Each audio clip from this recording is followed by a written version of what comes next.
Katie, in rare cases, the CFIA has made exceptions to not call. Stamping out is not the only way, and it's not the only binary approach to dealing with an avian influenza. So avian influenza, they jumped to stamping out 41 minutes after our test results from a non-accredited lab in Abbotsford, British Columbia, which we were fighting. So that is what got us into the trouble, is we were fighting the December 31st call date. The Canadian Food Inspection Agency completely denies the opportunity to listen to any reconsideration material, any material of the life of the animals 300 days after. These animals are a living laboratory of antibodies and a renewable source of hope for Canadians, for the world, for animals across the world, and for our industries. Supply chain management doesn't want. There are so many layers to this. I've been red pilled. We've been red pilled for 11 months. Which brings me to my next question, and I get this all the time. Yeah. Why? Why do you think the CFIA is going ahead with this? There's Big Pharma. Why would Big Pharma want therapeutic advantage that would take precedence to their vaccine push and their vaccine reliance on humanity, right? So this is about money. The Canadian Food Inspection Agency, this is about ego.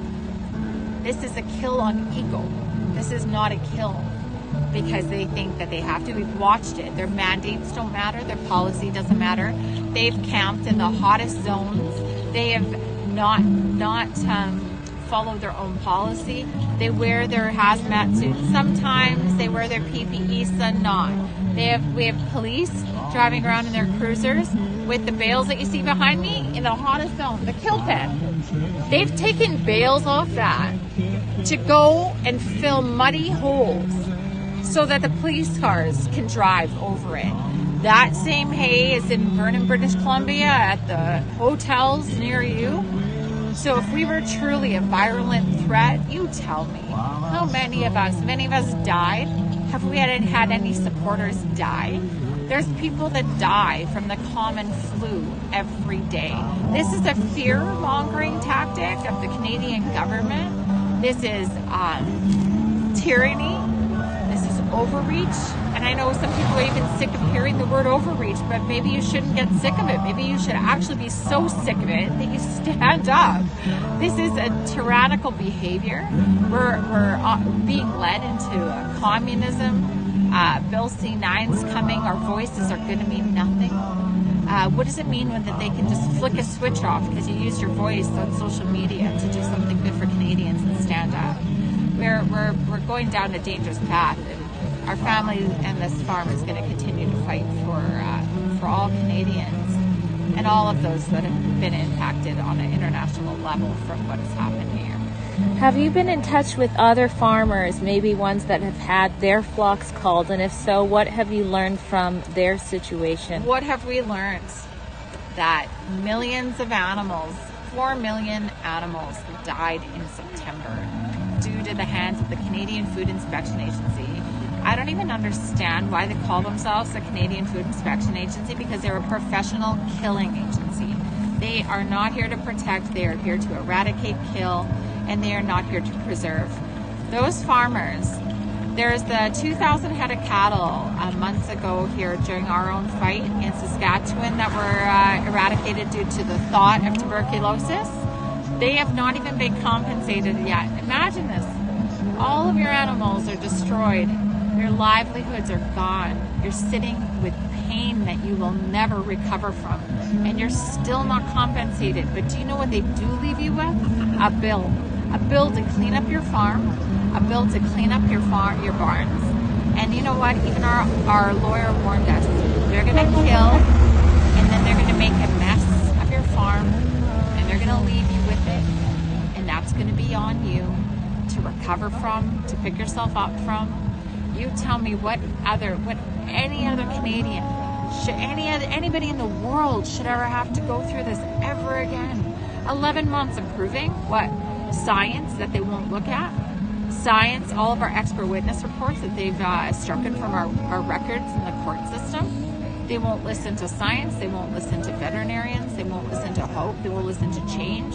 Their mandate is to quarantine, test, kill, and compensate. That's the Canadian Food Inspection Agency's mandate.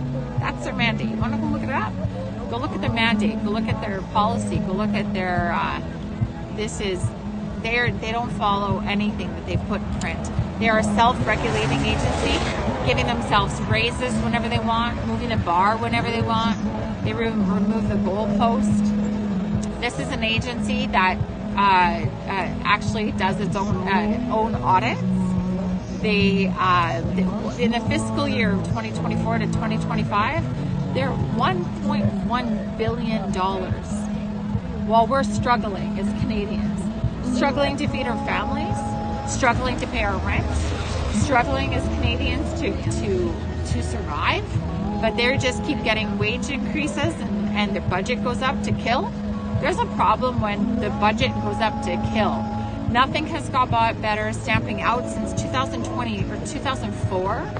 Stamping out isn't working. We can see that to do with the virulent threats that keep arising. They say that Fraser Valley is getting hit so hard.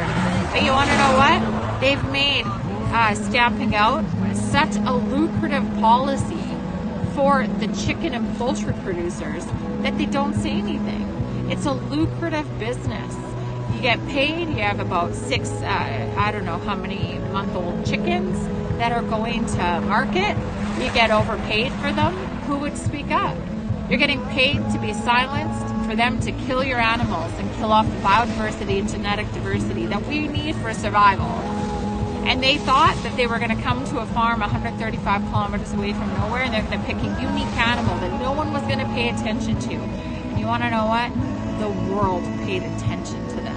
And we're not going to let the world forget every life that stands behind me, and every life that stands behind me is going to create the change that Canada needs, and they'll never be forgotten. There will be an ostrich day. There will be a universal ostrich day.